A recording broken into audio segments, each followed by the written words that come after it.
On this week's episode of Marketing O'Clock, LinkedIn releases a new tool that we actually want to have a conversation about. There's new schema for virtual or canceled events. Mark tries to sell us an all-in-one washing machine, purse, pressure cooker. Learn how to fight with your neighbors on Nextdoor during social distancing. We uncover the beauty tutorial you won't find on YouTube. How to fix your face during all of those video meetings. All on today's show.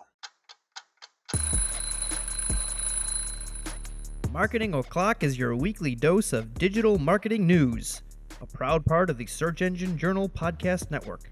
We record every week from the Cypress North Studios located in beautiful Buffalo, New York. Tune in to our critically acclaimed Famous Friday news show for insights, updates, rants, and much more as we cover the full gamut of digital marketing for you. If you want to follow along, just check out our show notes or head over to marketingoclock.com for all of the links from today's articles. And please subscribe so you don't miss a single episode. Hey there, I'm Greg Finn. I'm Mark Saltarelli.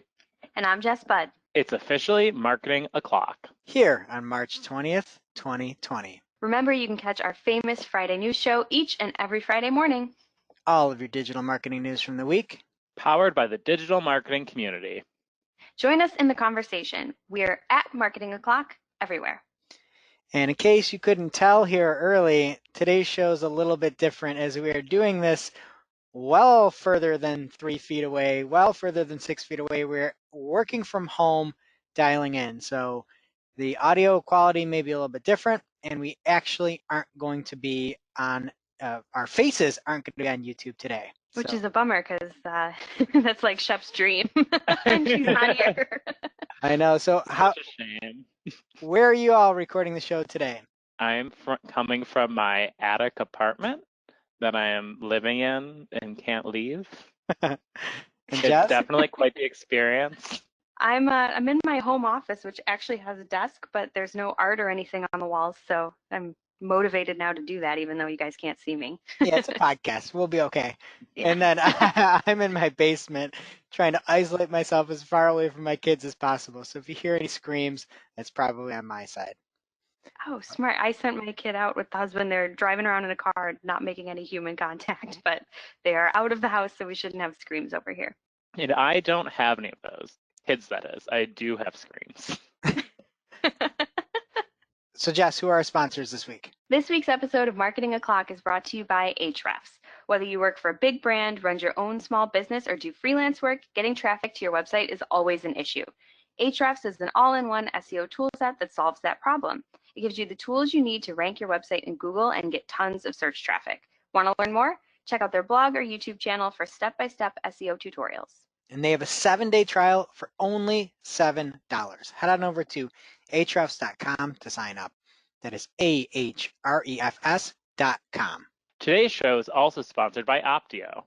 Opteo helps Google Ads managers automate time-consuming manual tasks so they can spend more time on high-level strategy and creative work. Optimize accounts, monitor performance, track budgets, and get alerts when important changes happen. Right now, our listeners can get a 6-week free trial of Opteo. Go to opteo.com/SEJ. That's opteo.com/SEJ, just like Students for Economic Justice. SEJ. Or Search Engine Journal. But get that started. It's better than the 30 days if you don't. So head on over. Thank you to our sponsors this week. Okay, first up here in the news, a new message-based ad format is coming to LinkedIn. So the platform announced this week the launch of conversation ads, which will allow advertisers to actively engage with users within LinkedIn messages. It's really cool. You basically build out a flow of messages, each of which can have multiple calls to action, so the user can choose their own path or like choose your own adventure, like one of those novels. So they made a really nice YouTube video that shows what it looks like, and we'll link to it in the show notes so you can see it. But the example that they laid out basically goes like this. Hey, Aaron, I'm Jill. I lead product here at FixStacks, and our clients close 80% more deals. Want to know how? And that's the message that opens. And then Erin can choose if she wants to view case studies or learn more. So she decides she wants to learn more, and Jill messages back with more information, offering a demo or, again, the ability to learn more. But Erin wants a demo. So she fills out the lead form right within Messenger using LinkedIn's lead gen forms. And then Jill replies with a nice thank you message, and still more calls to action appear. So even though Erin has already filled out the lead form, she can now visit the site, sign up for a newsletter, and a couple other things. So I'm not doing it justice here. Watch the video. It looks really, really nice. But the point is that the conversation can actually feel really organic, even though this is a pre-built flow. So it's really, really nice. It's all in how you craft your messaging, obviously, but I feel like this is a huge, huge opportunity for folks. Messaging is becoming more and more of a thing. LinkedIn noted, I believe, that their usage of messages has quadrupled in the last 5 years. So that's a lot. A lot of folks are actually using Messenger, and this is a great way to reach them. So the other cool thing is that you can only send messages with this when your prospect is actually active on LinkedIn. So people aren't just going to log in and have a ton of sponsored messages waiting in their inbox. They're going to actually see it pop up when they're on the app. So the only thing that I thought was kind of funny with this was in the announcement, they felt the need to say that conversation ads can be used with features like conversion tracking. And I mean, I hope so. But I appreciate that LinkedIn let us know that is a thing.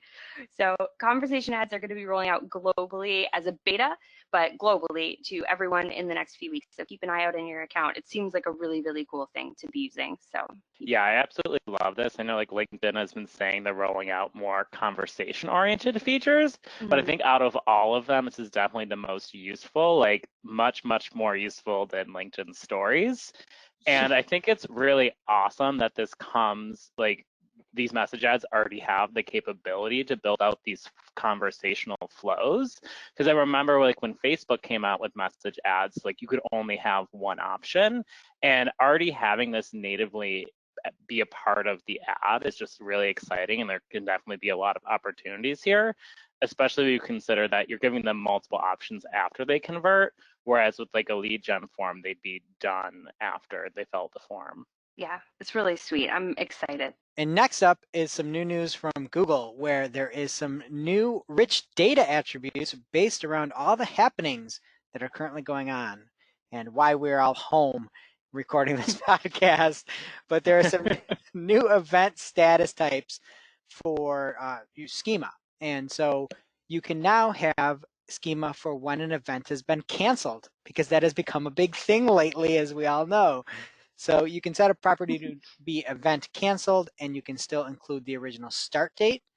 You're also now going to be able to use the schema if an event has been postponed. So if you don't know when a date is going to be in the future, it's just kind of like the NBA season, let's say. Jess, big NBA fan there. You can say postpone, and you can keep the original date when it was supposed to happen. So a lot of these changes make sense, not just due to kind of the current climate. There's always things happening. So this is actually a positive change coming out of this for schema, at least. And then one thing that I liked as well is you could do online only events now, and then you can even combine them together to say that this is happening here at this physical location and also happening online at this specific address. So a lot of really nice features coming here for events, and I think we're going to see a lot more virtual things, at least here short term. So you can check that out. I mean, heck, if you're even thinking about just this show here today, we could say the location is Mark's attic, and the location is marketingoclock.com for where we're doing this. But check everything out in the show notes. It's a little bit technical, but a big help for anybody with events, especially in these kind of trying times for anybody in the event space. And please, no one come to my attic apartment. There's not room for you, and we're practicing social distancing. So on that note, I'll dive into our next story. So hey, big brands, it's time to move over. Snapchat just released a new feature that will empower advertisers with small budgets to create their very own VR filters. Snapchat's new Lens Web Builder seeks to democratize augmented reality lens campaigns with an easy-to-use lens builder, a free library of hundreds of 3D objects, and the ability to further customize filters with your own assets. So Snapchat had 3 things to say about this new Lens Web Builder. First of all, it's simple. You can create AR experiences just by picking from their library of 3D objects and animations. It's fast. You can do this in only a few minutes. And best of all, it's free. Businesses with any budget can access this immersive ad format.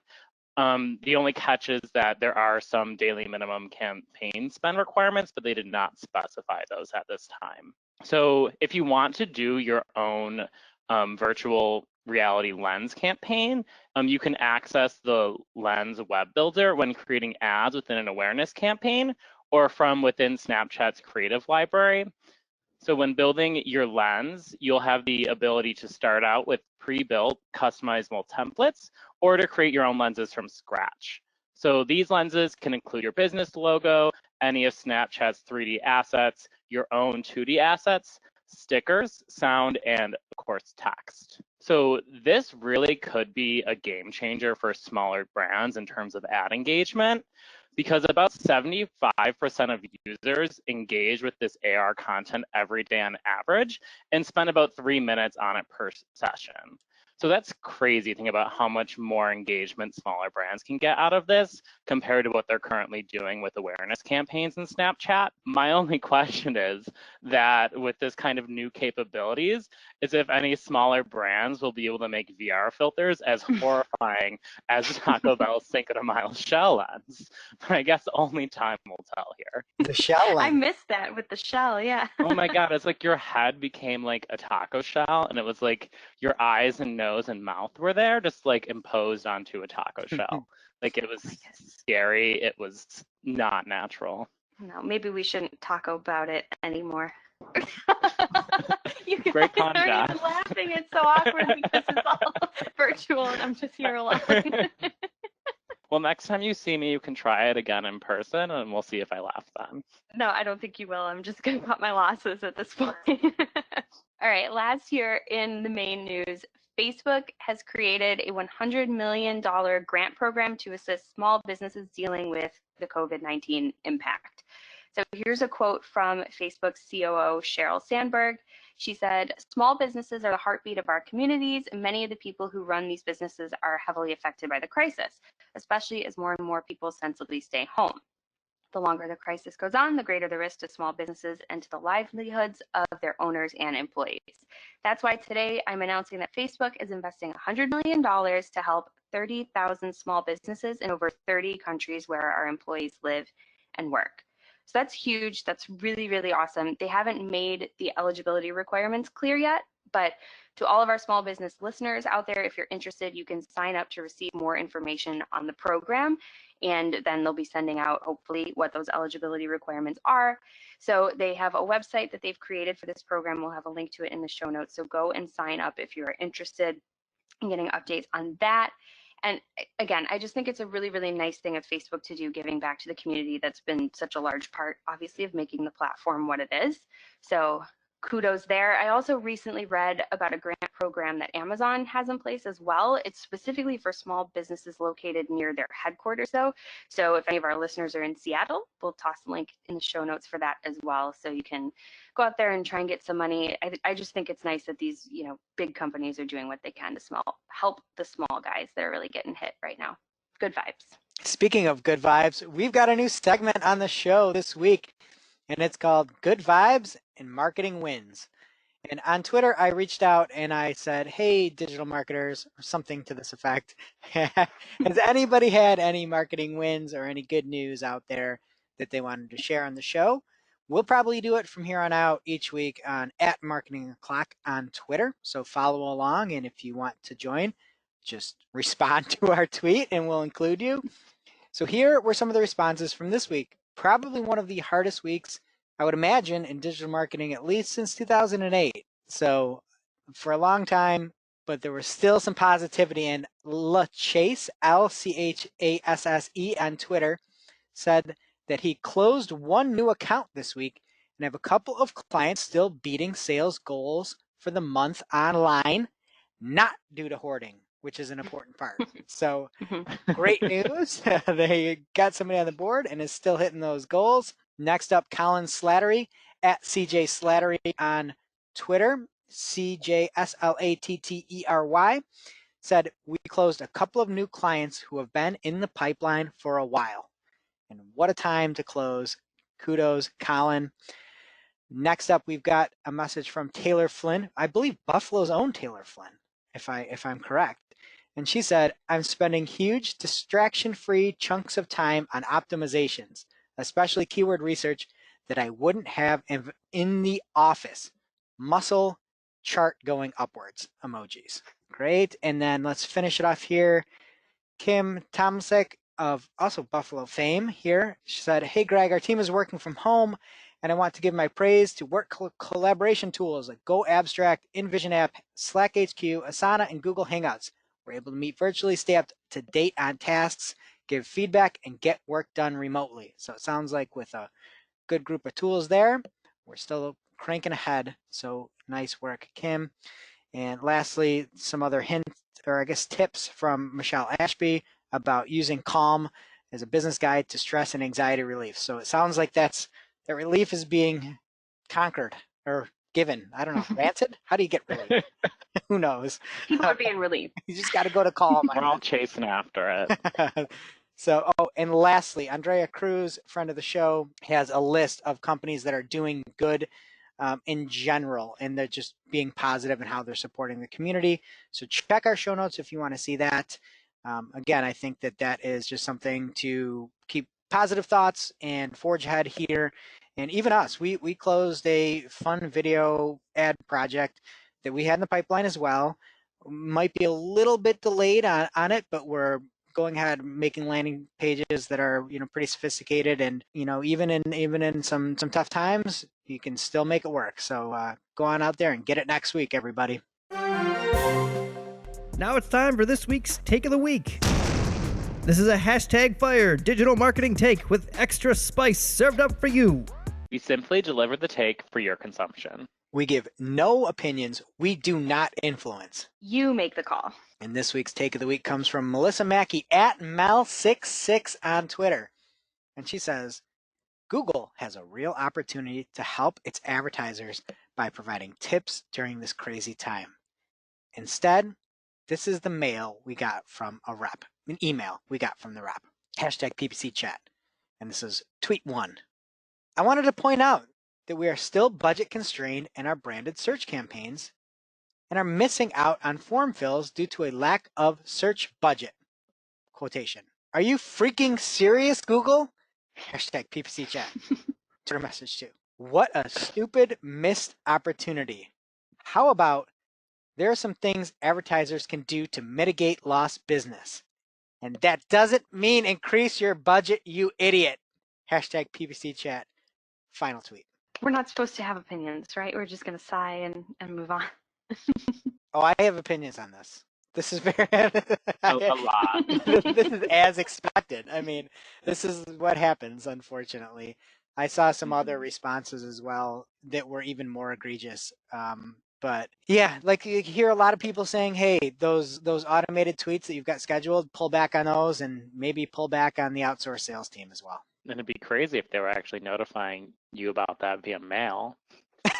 That'd be cool. Like, dear Melissa, see? Got the It might have been sent out before. Yeah, it's okay. And now it's time for this week's ICYMI. This is something you just might not have seen. Maybe something you overlooked. But you shouldn't have. Attention, digital marketers and webmasters. Storefronts and restaurants need our help. In light of recent events, John Henshaw of Coywolf put together guidelines on how digital marketers can help local businesses in these trying times. So he put together 2 lists of different things we as a community can do, one for storefronts and one for restaurants. I'm just gonna read through these. These are great. Really exciting, really smart thing to do, so we can do our help to help these struggling businesses right now.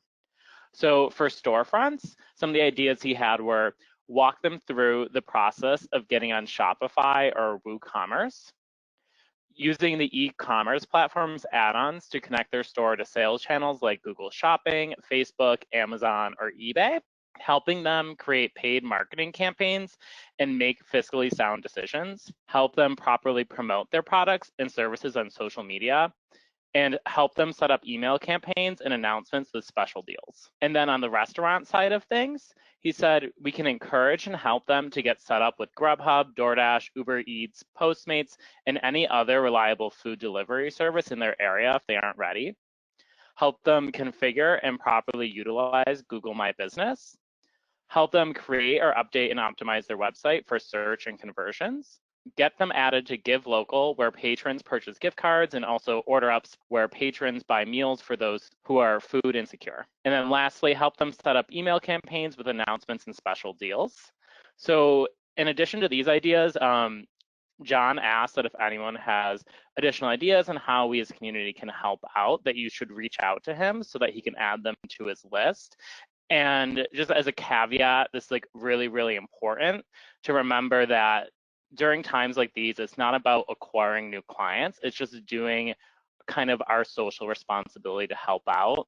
So really just don't take this opportunity to take advantage and get new clients, but really think critically about what your skill set is, what local businesses you know, and how you really can play your part to help small businesses who might be panicking right now, and just bring them some peace of mind and keeping their business afloat and making sure that they can still pay their employees and their expenses. Yeah, and we talked about earlier some of those marketing wins.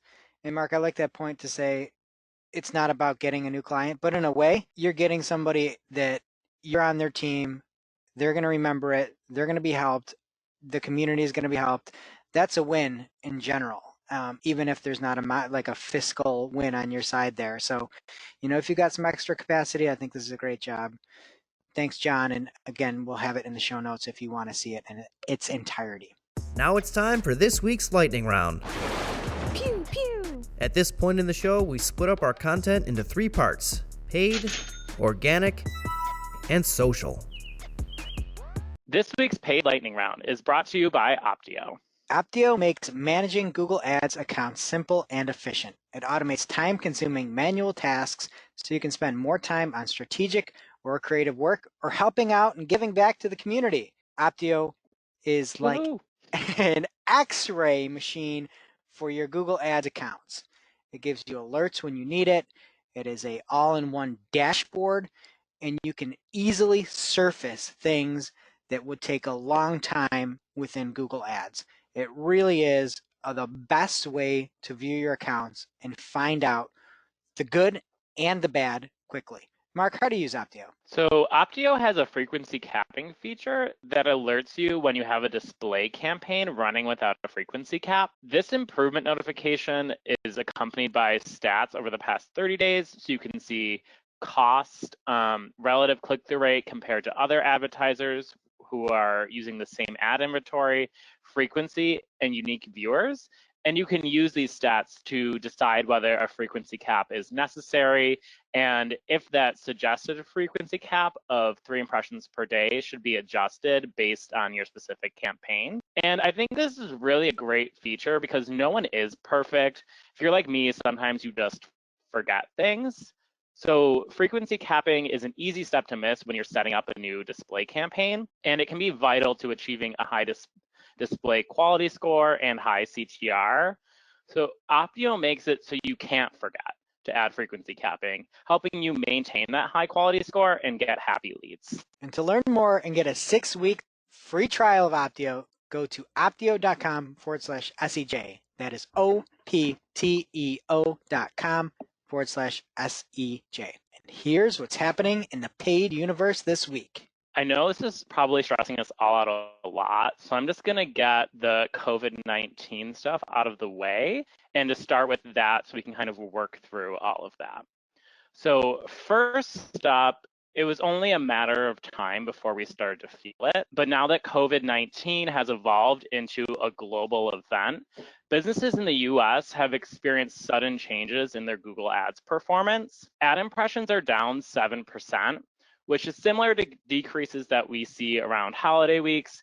And it has caught many advertisers off guard, but it really isn't out of the ordinary given what's going on in the world right now. What is really surprising is how users are actually behaving in search. Search intent is shifting a little bit, and this has led to an average conversion rate drop of 21%. As you might expect, these changes are inconsistent across industries, and it's not a decrease for everyone, and some are even seeing performance improvements. So looking at industries that are experiencing improvement, so we're seeing higher impressions and clicks, higher conversion rates, and lower CPCs. Obviously, health and medical, this isn't surprising. We're dealing with a pandemic. It makes sense that people are buying health and medical products. What's really exciting to see is that nonprofits and charities are seeing huge performance increases, and it's really reassuring to see people just trying to help each other out. We also are seeing improvements for business management software, so people who are looking for products to enable remote workforces. Finance is seeing an uptick for people seeking financial advice during the crisis. And then beauty and personal care is seeing a pretty decent uptick. And this includes soaps and hand sanitizers, but it also includes self-care products. So if you're trying to get that face mask to de-stress and kind of take care of yourself during this. And then on-demand media for people looking for that quarantine entertainment. And then greeting, gifts, and flowers. People are trying to maintain connections during social distancing when they can't actually see the people that they care about, which is really sweet. Industries would have mixed performance, so either standard or up and down across different segments. Real estate has remained stable because borrowing rates are low, so traffic has just remained stable. Home improvement is down, but March is normally a lull anyways, so you can't really connect that to coronavirus. Home furniture is mixed. Big ticket items are consistent, but there has been a small uptick for small appliances, linens, bedding, like affordable home goods. Automotive has seen a 30% decrease in conversion rate, but there's a lot going on in the industry right now. People aren't really buying cars mid-March, so it's likely not directly connected to coronavirus. And then retail is crazy all over the place. There's instability during the shift from brick and mortar to e-commerce. Return on ad spend is up as retailers decrease spend. Conversion rate is down, but CPCs are down as well. So that kind of goes hand in hand with maintaining performance. And then wholesales and liquidators are actually seeing an increase in conversion rate. For jobs and education, there haven't really been any major shifts despite classroom environments changing completely, which is very surprising. And then legal services, CPC decline is in line with search and conversion rate decline, so CPAs have remained stable. In terms of negative performance, the top one being travel and tourism, which isn't a surprise here. We know that a lot of the traffic is oriented towards people looking at cancellations and getting general info rather than booking. So no one is going to those sites with a purchase intent. Bars and restaurants, conversion rate is down about 60% with closings. Live entertainment, due to new restrictions, search volume has decreased about 24%, and conversion rate is down about 30%. And then conferences as well is a 33% conversion rate decrease. Sports and fitness is seeing about a 26 to 74% conversion rate decrease, but surprisingly, summer camps oriented around sports are experiencing a 65% increase, with people just expecting to want to be able to get out of the house, hoping that by summer, all this will be over in terms of social distancing. And then building and construction projects, those are becoming delayed, which is driving rising CPCs and falling conversion rates. And then lastly, I know this is a lot, industrial manufacturing is, there's been about a 5% decrease in conversion rate and a 13% decrease in traffic tied to slowed down operations. Yeah, and this is fascinating when I was looking at it, and big kudos to Mark Irvine over at WordStream for putting this all together. I think this is, it's like kind of foreshadowing, I think, in a way, just how things are going to look. It's kind of like when you see that soften up here in search, that's likely some indicators we're going to see those effects, obviously on the sales side, like even the real estate one there. I thought that was quite interesting. So definitely check that out. Head on over from the show notes there. Very fascinating, very preliminary still. I think if we look at it down the road, we might see retail change a little bit there, or maybe it's just like suit jackets and shirts, and nobody's gonna be buying pants because we're all working from home. But yeah, I'd love to see how that plays out. What an interesting trend that would be to explain in a few years. Right. So next, in terms of Google-related coronavirus news, so due to preventative measures, Google is taking to protect their health of their staff in light of COVID-19. Advertisers should expect to experience longer than usual times to process new ads in non-text formats, so video ads, image ads, etc. Requests to appeal decision to disapprove an ad will also be delayed as a result of this, and requests to expedite unreview ads will not be supported at all this time. In light of this, Google is encouraging advertisers to utilize existing ads without editing them, of course, and text formats for new ads, and to also use the self-service appeals via Policy Manager for any new ads that you're waiting on approval for. Looking at e-commerce, so starting March 11th, Amazon actually slashed its Google Ads budgets, most significantly across shopping and search. Amazon is bidding lightly in some areas, but has disappeared as a competitor altogether for many advertisers. While this likely comes as a shock to many people, including those at Google, this really makes a ton of sense given the situation if you think about it. So Amazon is experiencing a surge of traffic as people shift from brick and mortar shopping to e-commerce during social distancing. Some sellers are experiencing as much as a 6x increase in sales, and Amazon does not only not need to advertise at this time due to the increase in demand, but their supply chain may not even be able to support demand from ads. Amazon is currently allocating their resources towards stocking household and medical supplies to meet that demand, and they're hiring a whopping 100,000 workers, which is mind-boggling. So this shift in focus could come as a potential blow to Google, as their revenue is already unstable in this time. And Mark, you and I are on a campaign, or just a client in general. You're not on the shopping side, but we are in really the same situation where it's some of the best months we've ever seen, due to the products stocked. And we are constantly trying not to spend money on certain items as we just won't be able to fulfill the demand for them. So I think this really says a lot about what people think about Amazon in general. I've been buying many more things on Amazon than I have because I am not leaving my house. So yeah, I think it says a lot about Amazon. They don't need Google. They don't need it. Not right now. Last up on the coronavirus front for paid, Google recently announced that they are pushing the deadline for transitioning video campaigns to parallel tracking to June 15th to account for any of the disruptions the coronavirus pandemic is causing with businesses. So in the announcement, Nikki Recke, Product Management Director from Google Video Ads, wrote, "Given recent global events, we wanted to give everyone extra time to make this transition. If you're still prepared to make the switch, you still can. Go to your Google Ads account, click Settings from the All Campaigns view, then go to Account Settings, then Tracking, and switch on parallel tracking. That's really all it takes. Just make sure you're prepared and have the right tracking in place for that to still work." Moving on from coronavirus, and we have an early look at two features Google Ads has been testing for about a year now: customer value reporting and conversion value rules.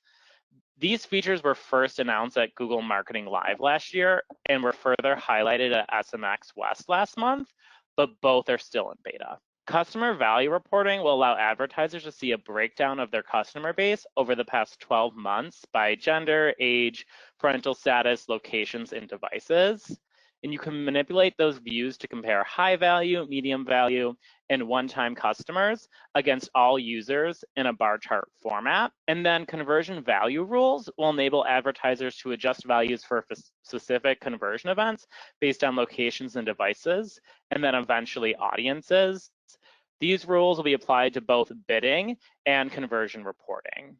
And I think this is really exciting. I've had a lot of clients where their lead quality will differ a lot between people who converted on mobile and desktop. So being able to look at that reporting differently and assign different values to those aspects could be really powerful for advertisers. While not an official feature endorsed by Google, some advertisers are being bold and using a new tool called adtools.org to bold text in their Google search ads. Advertisers simply need to paste the copy they want to bold into the tool and copy and paste it back into their ad. However, advertisers should note that the bold characters will occupy a 4-character space instead of 1. So if you're like me and usually use the full 90 characters, this might not be a strategy for you. But in an A/B test, Ian Shirk of CareerNow Brands found that there was an 11.3% increase in click-through rate and no measurable impact on conversion rate. So quality was there when bolding all of the copy. When he only bolded key value propositions, the click-through rate impact was more significant at 19.4%. He also noted that CPCs tended to be 15 to 20% higher on initial launch, but then even out after about a week or so.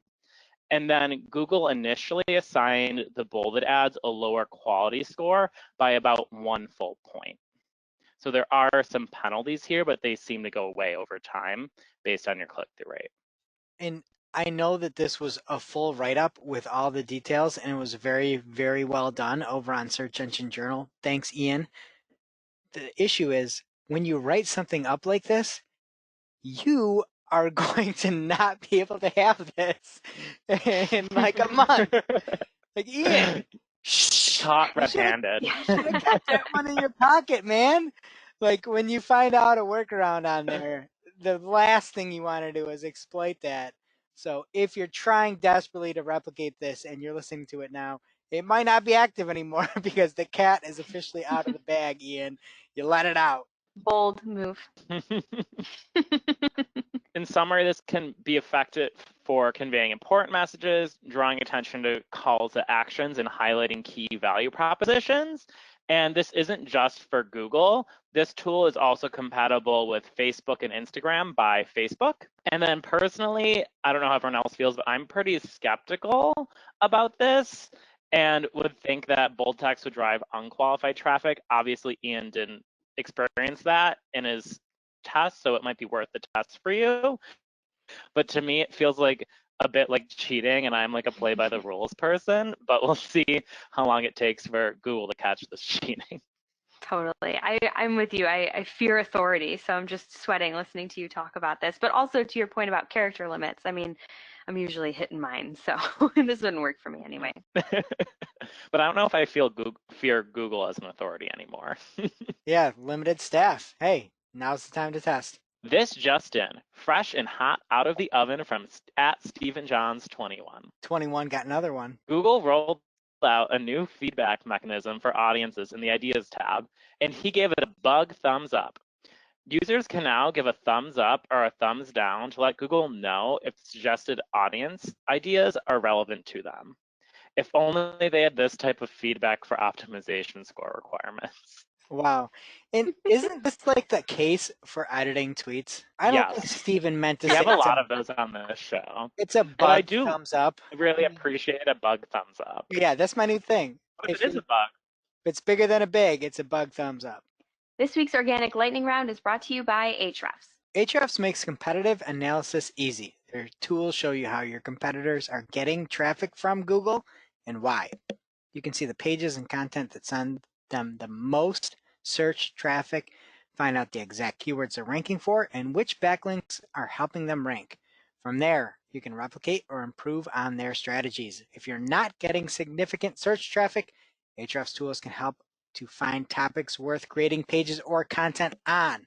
You can easily see estimated search volumes and gauge traffic potential with their Keywords Explorer tool. If you are getting search traffic, use features like their top pages report to break down which of your pages are bringing in the most traffic. Then figure out how you can replicate this success. Jess, how to use Ahrefs? So the Keyword Explorer tool has a really cool feature called the SERP Overview, and it pulls in the first page of results for your keyword. We're talking full listings, including any site links, the cool people also ask dropdown, image packs, and more. So you're probably thinking to yourself, like, just Google it, man. But don't just Google it. Use Ahrefs, because the Ahrefs report has something that the SERPs don't, and that's helpful insights. So along with each listing, you can see the keyword it ranks for, as well as that top keyword for that page and the volume around that keyword. You can see traffic estimates and a whole bunch of other useful metrics. So it's a really cool report. Highly, highly recommend using it rather than just Googling things. And they have a 7-day trial for only $7. Head on over to ahrefs.com to sign up. That is ahrefs.com to sign up. All right, Greg, what is happening in organic this week? Well, I will take the Mark approach and knock out some of this COVID-19 news at the beginning, as Microsoft's Bing launched an interactive COVID-19 map to provide pandemic news. So if you are looking for a nice visual, you can check out the show notes. We'll put the actual publisher piece from The Verge in the show notes and the link to it itself. The article by John Porter on The Verge stated, Microsoft Bing launches interactive COVID-19 map to provide pandemic news. Subhead, but it's struggling to provide relevant updates. Like shots fired right there in your subhead. So I tried it out. It actually is a very nice look where you can quickly assess state by state, at least here in the US, and country by country, where some of the bigger outbreaks are. And you can choose a location nearest you and pull up news that's relevant to that location. So I wanted to prove The Verge wrong and see if Bing could get me some timely New York State news. I pulled it up and it gave me a story about New Jersey. But it wasn't Bing's fault. It was from a New York newspaper. So I will give you a pass there. If you're looking for news on a state-by-state basis, this is something that's nice. You can pop around on maybe and see what's happening in surrounding states to you. Next up is a tweet from Morty Oberstein, at Morty Oberstein on Twitter. And he states, looks like Google has totally killed the right side featured snippets. Now seeing the format in the main results column. So we talked about this maybe 3 weeks ago, that anything that was going to be in the right side rail had kind of messed up some of the ways that the average position was being tracked in Search Console, and that is moving in to being position number 1. So that has happened this week. BFF of the show, @GlenGabe on Twitter, had a bunch of examples. I think he had the example of Google Pirate that before was up on the right side rail, and that was a Google update targeting pirated material from about 10 years ago or so. But that moved in from the right-hand rail to the main results in number 1 featured snippet. So you will probably see less of those now as they are making their way to the main results. Next up is an article from Matt Southern over on Search Engine Journal. And the article title is called, Google Confirms It Is Now Building a Nationwide Coronavirus Info Site. And he says that Google is partnering with the US government, developing a nationwide website that includes information about COVID symptoms, risk, and testing information. So this is different than the Alphabet company, one of their sister companies out there that was for the Bay Area only. Google is putting this site together.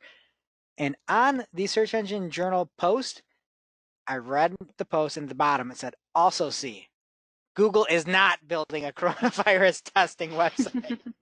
Because apparently that was fake news for a minute, and now they are. So there's going to be that sister company that they have in the Bay Area with their site, and Google is putting something out there. And if you go to google.com, you'll get I think it's called like the 5 things you need to do. It's like washing your hands, staying away from people, and not going outside. And probably 2 more. I was going to say, that's only 3 things. But anyway, so look for more information from Google. We appreciate it, and thanks for educating all of us folks out there. And next up is a tweet from BFF of the show, Glenn Gabe, @GlenGabe on Twitter. And he says, the Discover update. Google Discover now lets you report content that is misleading, sensational, and more. And what a time for this to be released, as there is a lot of misinformation and sensational news out there. So if you see an update that you think is incorrect, inaccurate, or overblown, I guess, you can use the report content option. It's the flag icon, and it will open a screen with 4 different options that you can choose from, and then report that so that misinformation is not spread. Love that update. Next up is a post over from Search Engine Journal, and Matt Southern strikes again. WordPress 5.5 will introduce auto updates for themes and plugins. So this is the upcoming WordPress update, and it's going to expand the content management system's auto updating capabilities not only to themes but also to plugins. So previously the auto updating was to the WordPress core itself. Now this is going to be across the theme and across the plugin. And my initial thought was, yee. I kind of want a heads up on that. You know, I kind of want to know that that's coming before you auto update it. I'm still skeptical. I don't want to see things break. You know? I don't know. I feel that. Just give me a bunch of notifications. Or I wonder if is it something you can like opt in and opt out of? Yeah, I want like an app on my phone. I don't know. I don't want to update it. I'll choose when to update you. You know? Yeah, it's like when you come into work and you go to use your computer and Microsoft is just like, oh, we're going through a scheduled update. You can't use me for an hour. An hour? Like, Or it did it without telling you and all your tabs are gone. You have to start over. Let's say a week. It's like half a day sometimes trying to get back on that thing. So just please, WordPress, do better than that. All right, next up, YouTube is to automate more video reviews in light of staffing challenges caused by coronavirus. We've talked about this on the ad side of things, and there will be temporarily implementing more automated reviews. Now, what we all fear as content creators is that this could cause unwarranted removals. So especially if you've got something that is a fringe topic, or maybe even this. So if there is an issue, don't fret. It wasn't human that did it. Blame the machines. All right, and there is another new article from Google on their thinkwithgoogle.com site. It is actually a free PDF, no email required. You can just go download it straightforward. It's great. It's called the Playbook for Digital Event Solutions. It's a guide to hosting virtual events on YouTube. This is something, like we talked about before, with the schema updates, that is going to be more and more prevalent lately, and it's free. It is kind of like just linking you to lots of other Google content and YouTube content out there, but still, if you're a noob to this space, it is a big help. The one thing that I took a little bit of umbrage with was when they're talking about giving about posting your videos itself. They said, give an overview of your video using natural language, not just a stream of keywords. Put the most important keywords towards the beginning of your description. Identify 1 to 2 main words that describe your video and then feature them prominently in both your description and title. You know that meme where it's like the superhero with the 2 buttons? Yes. And they're like contradicting each other? That's what this is. It's like, and the hands wavering. Don't keyword stuff, but also keywords need to be in the front of the description. And the most important ones. Like, yeah. Like, what do I do? Well, what you should do is you should write a great title and not stuff. That's what you should do. But make sure that anybody who didn't have eyes would be able to read the title and read the description and understand what it's about. Bam. That's what it should say. Okay. Next up, from social media today, Google launches a new Lens AR integration with the New York Times. And it's the New York Times Magazine. I didn't even know that was a thing. But apparently New York Times has a magazine. Apparently it's a physical magazine. And apparently you can now use Google Lens to hover over the New York Times Magazine, and then you can see behind the magazine, like inside the magazine, but it's not actually inside the magazine. It's like the making of the magazine. And it's actually, the video is cool. It's definitely worth checking out. Head over to the show notes and watch it. It's very well done. But I don't get it. Why would you have a physical magazine that you're using AR on a physical magazine to see the magazine? Why wouldn't you have a table and AR a magazine onto the table and just read a magazine? Like, why do you need a whole magazine is AR? Why do you need a magazine? Like, why do you need the physical magazine? Well, some people like the way magazines smell. I mean, I know I do. Mm-hmm. You don't get that with AR unless they're going to start pumping scent into this thing. Well, maybe people just like to have like magazines on their coffee table to seem interesting. Yeah, maybe for sure. Like, look, I read when you have people over. But you know what I mean? So- Like, do we need a physical magazine out there and then UAR over the top of it to make it digital? Like, just have a digital magazine. Well, then it would just be called a zine, right? Is that what the kids say? Am I making that up? You guys are staring at me blankly. No, no one knows what I'm talking about. Okay. Yeah, as I said earlier, I don't have any. Okay, well, that's it for organic, Jess. What's going on with social? All right, first up here in social, I did not go the route that you guys did, and my coronavirus stuff is peppered throughout instead of all at the beginning, so sorry in advance. This first story has nothing to do with the virus, so that's exciting. About a month ago, we reported that Instagram was working on a partners program, which would allow IGTV creators to monetize their videos. So we talked about that, I think, on Valentine's Day, actually, in our Valentine's Day episode, which was lovely, and it's happening now. So far it appears just to be an invite-only test. Instagram has begun reaching out to top creators, asking them to participate, and they're offering apparently compensation at a rate that rivals YouTube, which is pretty high. So that's exciting for those folks that got reached out to. And the testing is set to begin this spring. So keep an eye out for IGTV placements in a campaign near you. And as always, we will continue to report as the story unfolds. So speaking of Instagram, the platform is now testing a new mirror camera mode for stories. And it's cool. There's a couple different styles that kind of reflect your camera image in different ways. You can see examples of them in the show notes, but just think like kaleidoscope or funhouse mirrors with whatever you have taken a picture of. So it's kind of cool. There's no official word on whether or when this will roll out to the general public, but I hope it's soon because we're all social distancing and this would be something really fun to play with to keep our stories from getting stale. Like you can only show people the same house plant so many times, but if it's a kaleidoscope of your house plant, like that's rad. Yeah, but I'm sure as soon as this is rolled out, we'll be like only seeing kaleidoscopes, kind of like when Boomerang became a thing and like everything was a boomerang. That's true. Boomerang's good for one thing. It's good for cheers at brunch, you know? Mm-hmm. That's Yeah, good but use you can of just do that yourself. Yes. You're right, Mark. All right, so regarding COVID-19, Twitter has updated its safety policy prohibiting tweets that, quote, could place people at a higher risk of transmitting the virus. So this includes things like fake remedies, denying expert guidance, and claims that appear to be from health experts but aren't. So if Twitter flags a tweet that is violating this new policy, the user will be asked to remove it and given a chance to delete it or appeal that.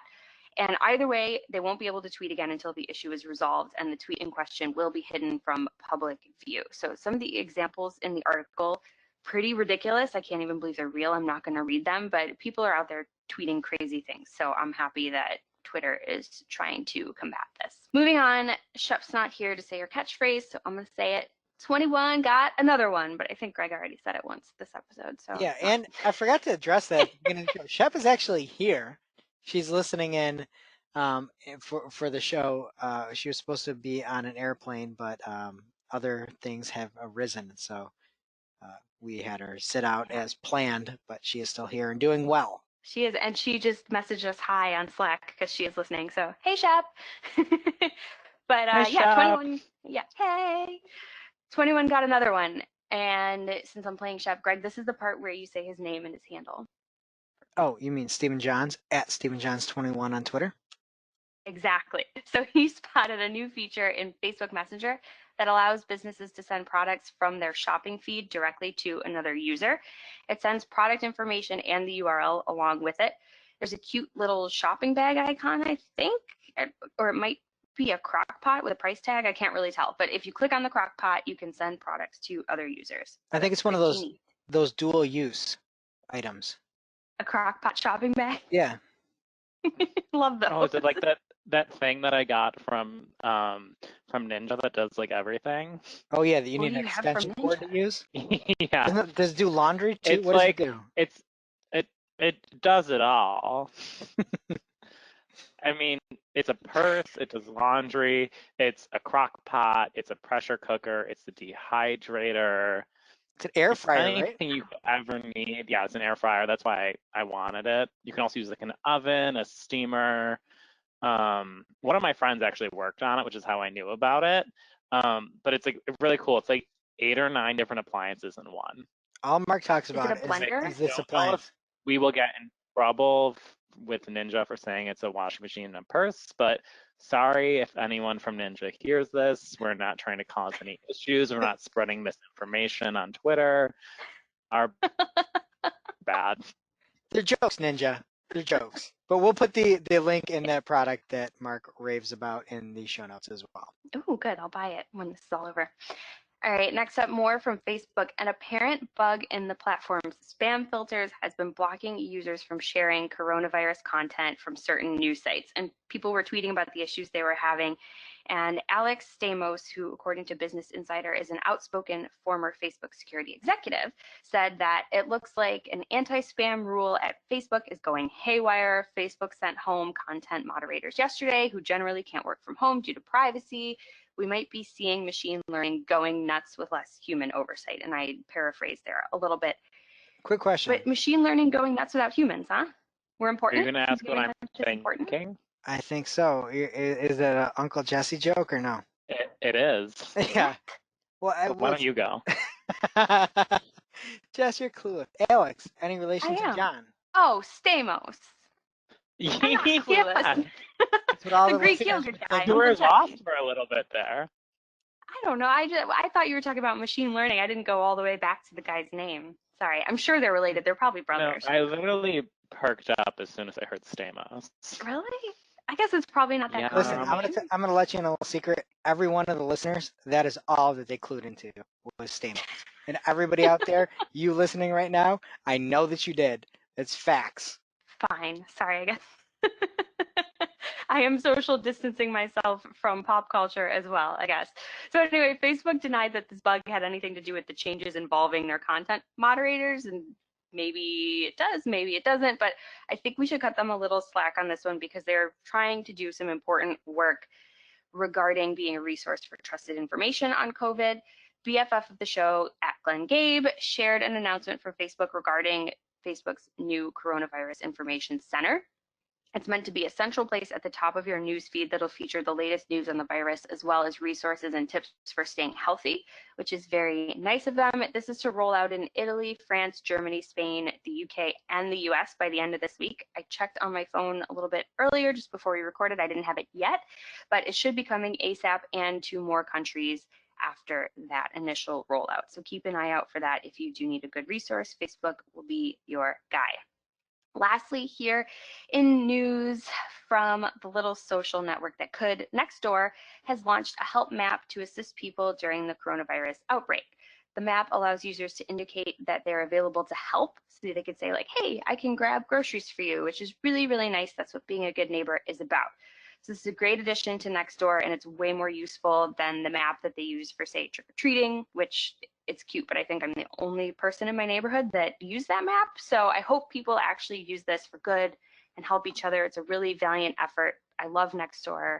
You guys use Nextdoor, right? No, I deleted it off my phone. I couldn't take it. Really? So, am I like bad? Like, this is the first time I'm hearing of this. Oh Of my goodness, Nextdoor? Mark, It's you like, would love it. you would love it. That's It's a homework Facebook assignment. Marketplace meets, yeah, it's Are like there shops like creepy baby doll things? No, 100%. no, there's not. You say no? There's Oh, no. I people don't. give away free things I all don't the know time. where you live, Jess. I don't know where you live, but mine doesn't have any creepy baby dolls. Mine next door is just a bunch of adults whining. It's adults whining about nothing. There's like, oh, the wind was too windy yesterday. Could you believe that the tree swayed? You're like, I lost some leaves, and the leaves are off the tree now, and that's what it is. And Oh it'd be like, I saw a fox Wait, the other day. I'm joining. You sold me because I It's love good. like the community Facebook page from where I grew up, and I like follow it and just like listen in. It's hilarious. It's I got love elements that. of that, for sure. Greg, you're not wrong, but like I got a free diaper genie on Nextdoor. People are selling things, Ooh. and I've seen a lot of lost pets find their way home thanks to Nextdoor, and I'm all about Oh, that's animals, really so. sweet. Yeah, Yeah, but it's did your good. diaper genie look like a toothless baby doll, like Shep's weird stuff she finds on Facebook? No, it's just a diaper Excuse me? genie.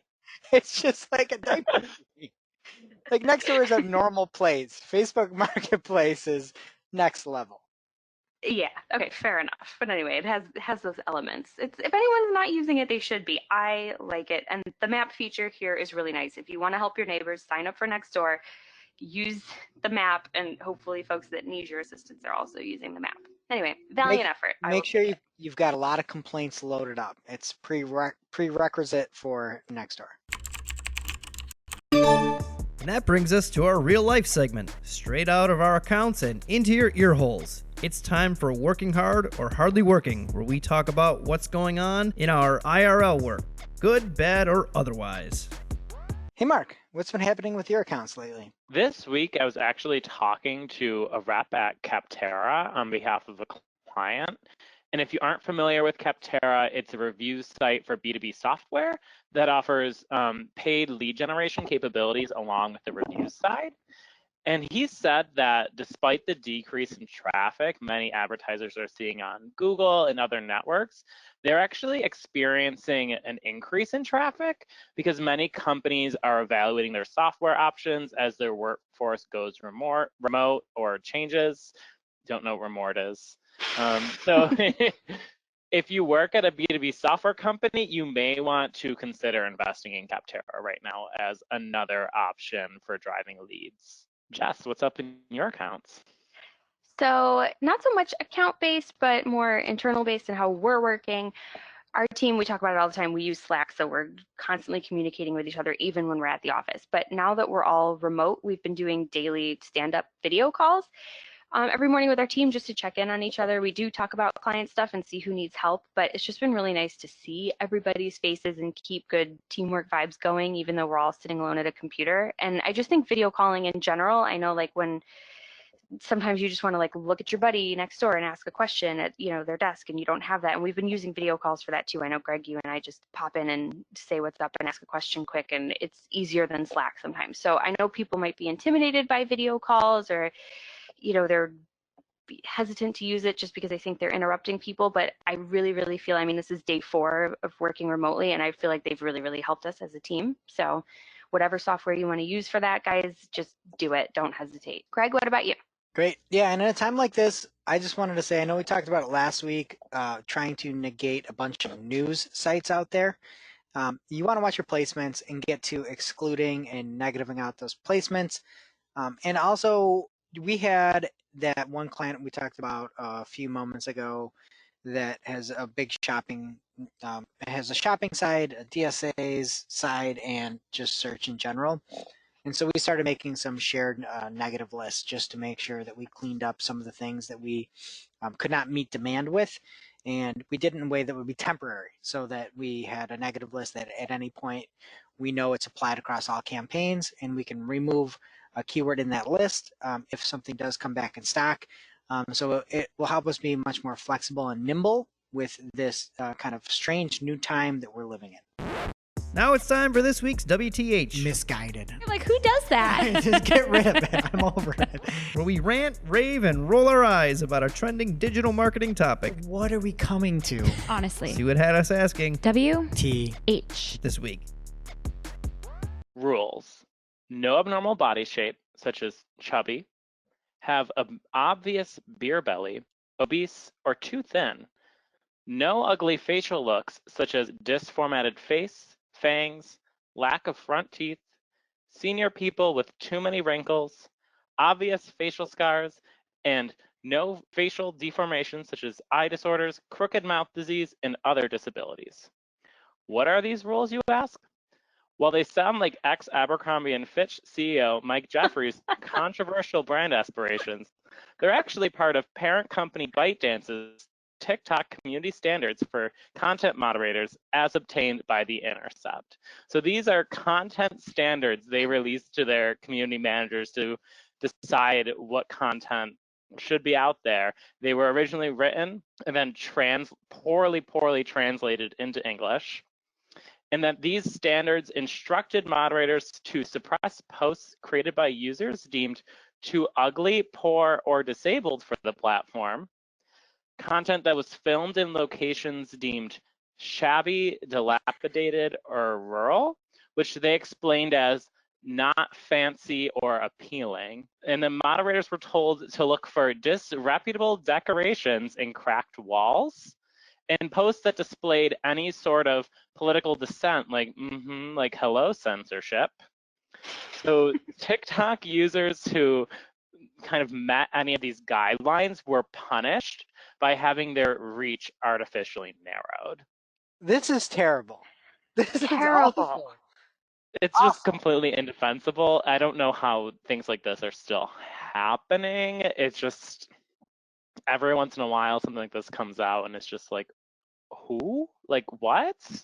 There's Like so it's many just so things wrong with it. nefarious and awful. Like they thought it would just making people look rich and appealing would drive new users to the platform, but it's just so terribly discriminatory. And this was a very well-researched article by Sam Biddle, Paulo Victor Robiero, and Tatiana Diaz over on The Intercept. But that is appalling. Listening to what you just said, Mark, it's stomach churning. It's sickening. It's just sad.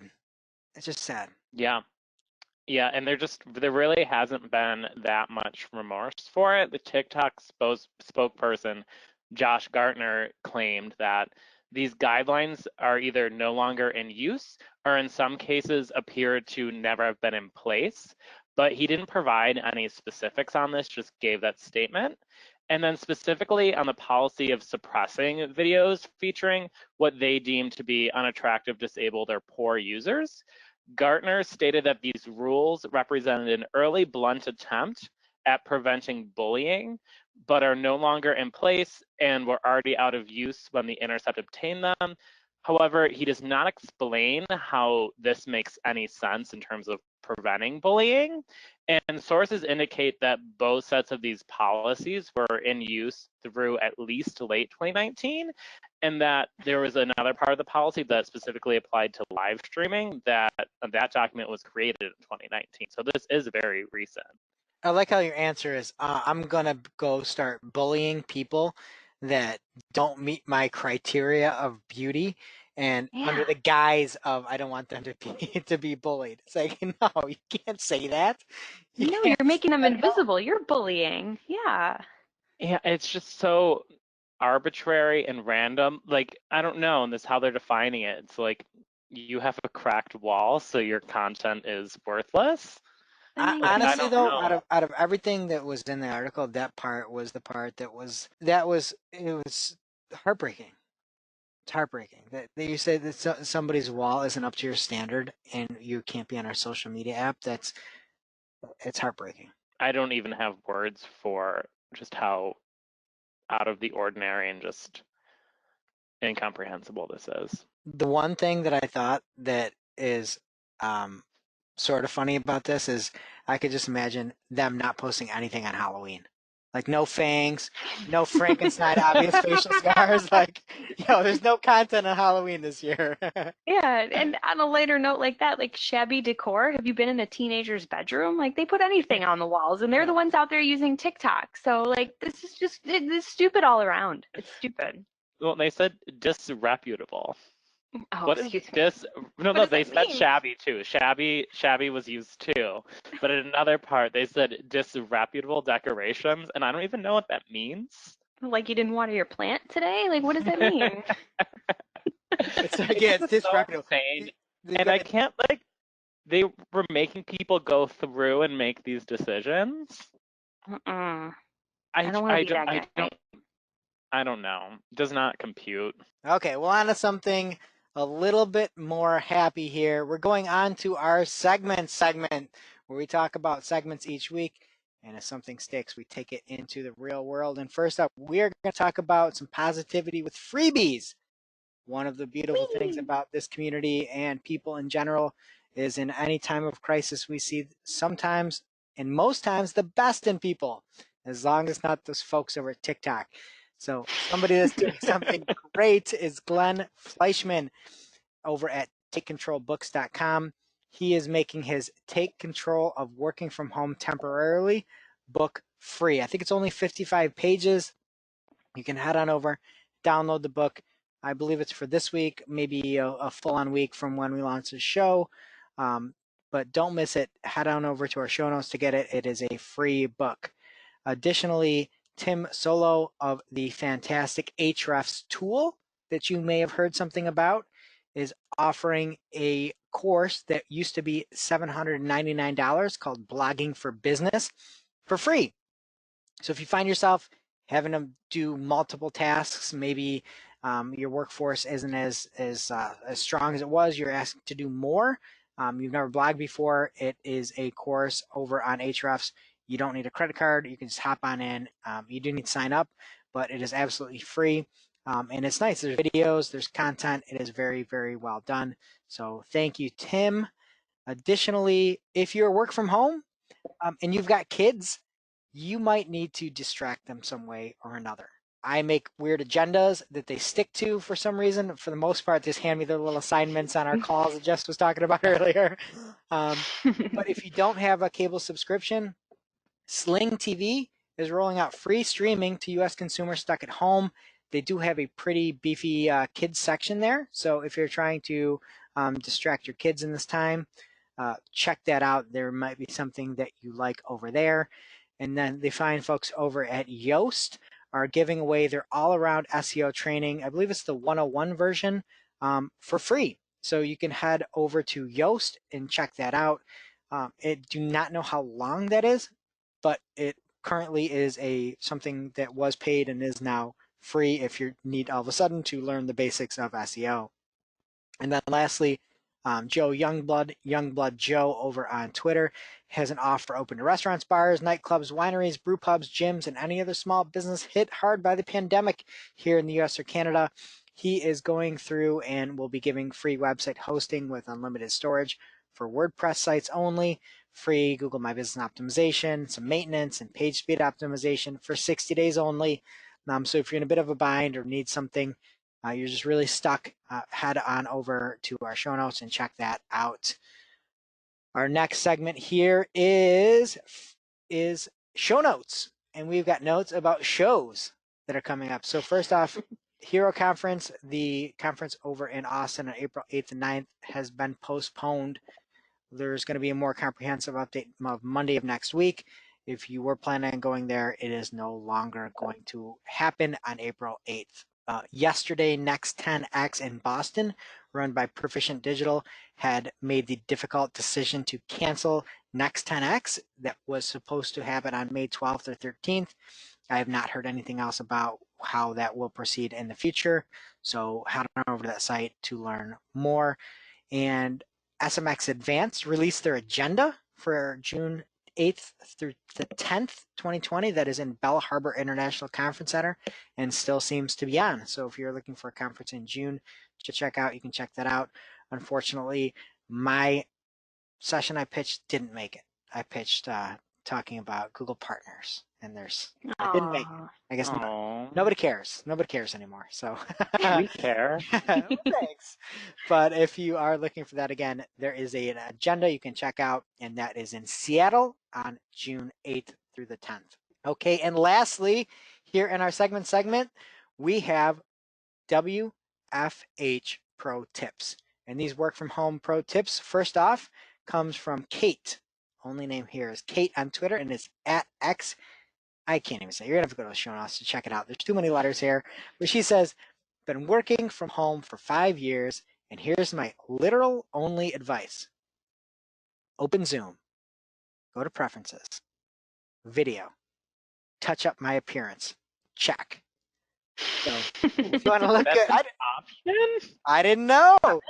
I feel betrayed that I've been using Zoom for all these years and no one told me about this. Is it like Facetune that comes with Zoom? You don't need it, Mark. It is. Other people Thank complain you. that it makes everybody look like Barbie and Ken dolls. But look, these are pro tips here for the people. So, like My face is really red right now. well, this isn't on YouTube this week. So we'll bring it back to YouTube when Chef comes back. How about that? Okay, next up is snapcamera.snapchat.com. And if you are looking to bring filters to your Zoom channel or to your camera in general, you can do that now. You can put your silly little filters on there, turn yourself into a puppy dog on your next meeting. So if you feel like doing something, head on over to snapcamera.snapchat.com. It is a free way to spice up those meetings and get a couple of lulls along the way. And that is our segment this week. And now for this week's Cool Tool. As a reminder, our Cool Tool segment is not an official endorsement or paid mention. We're simply sharing something we found in our travels that may be of use to our listeners and is really, really cool. This week's cool tool is the MAP, or Morning Action Papers planner from Action Alchemy. It's more than a to-do list. It's a planner meant to guide you through your week by taking time every morning to reflect on your goals for the day and set an intention, both personally and professionally. So there's sheets for the weekend as well. We downloaded it here, and it's actually a really beautiful document. There's nice colors, nice fonts. It's not overwhelming. It looks like something you want to fill in. There's daily worksheets, like I said, with instructions and inspiration for how to use these morning action papers. So it's really, really nice. It's a good timely release for folks that have shifted to an unfamiliar work routine, might be working from home if you've never before. But even if you're doing what you always do, it's just a cool thing to check out. So it's free all week. If you want to download it, head on over to actionalchemy.co/map planner and check it out. Yep, and that's from Selena Vidya, who also has a podcast, Permissionless, and talks about a lot of marketing and insight as well. Thank you, Selena. Now it's time for our must-read marketing article of the week. An article so advanced, so in-depth, so detailed that we simply cannot cover it in its entirety on today's show. And this week's must-read marketing article of the week comes from Moz. Moz.com, and it is a post by Alex Ratinsky, and it is a beginner's guide to ranking in Google Maps. I think this is quite a timely piece. If you do know any of those local businesses that are struggling, we talked about the post by John Henshaw over on Coywolf. This is a very straightforward and simple way to make sure that you set your Google My Business up properly and that you do well in local search. So it's very timely. We know that some of the most impacted folks are those local businesses. This is something that will be an easy thing you could even send to somebody who's struggling right now, help with. If you don't know it all, check it out and see if you can help. So big ups and big thanks to Alex. All right, that does it for today's show. Thank you to Ahrefs, our fantastic sponsor, and Optio as well. Thank you all for sponsoring this week's show. And if you're looking for another great podcast, don't miss the Search Engine Journal show. This week, digital and content marketing consultant Miranda Miller talks working remote during COVID-19, content writing tips, and more. But real question, do you think that Miranda gave the touch up my appearance tip or no? No. Probably not. That's from Marketing Clock exclusive. I hope she didn't do the Snapcam thing. I'm not a fan of that. I don't want any dog tongues on my meetings. It is now officially not Marketing O'Clock. Remember, you can catch everything from the show on marketingoclock.com. While you're there, please be sure to subscribe so you don't miss a single episode. And we will see you next week.